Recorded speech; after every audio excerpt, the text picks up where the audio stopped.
नमस्कार दोस्तों। नज़र अब सिर्फ ईरान पर नहीं बल्कि मिडिल ईस्ट की जंग का अगला पड़ाव कहीं पाकिस्तान तो नहीं, इस पर है। क्योंकि अब पाकिस्तान के अंदर से ही यह आशंका उठने लगी है कि ईरान के बाद इजराइल का अगला टारगेट इस्लामाबाद हो सकता है। पाकिस्तान पर इजराइल सबसे अनोखा हमला करने की फिराक में है और यह अब बिल्कुल तय है कि इजराइल ने अपनी मिसाइलों का मुंह पाकिस्तान की तरफ मोड़ भी दिया है, जिसने इस वक्त खतरनाक भूचाल ला दिया है।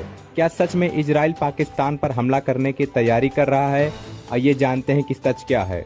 दरअसल इस समय पश्चिम एशिया में हालात बेहद तनावपूर्ण हैं। इजराइल और ईरान के बीच टकराव लगातार बढ़ रहा है।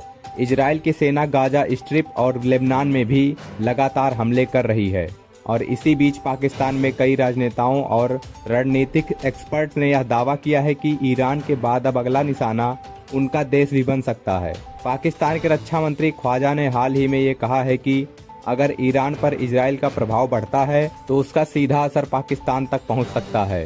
पाकिस्तान की चिंता के पीछे 3 बड़े कारण भी बताए जा रहे हैं। पहला कारण है परमाणु हथियार। पाकिस्तान दुनिया के उन देशों में से है जिसके पास न्यूक्लियर हथियार मौजूद है। इजराइल पहले भी यह साफ संकेत दे चुका है कि वह नहीं चाहता कि कोई मजबूत मुस्लिम देश परमाणु शक्ति के साथ क्षेत्रीय ताकत बन जाए।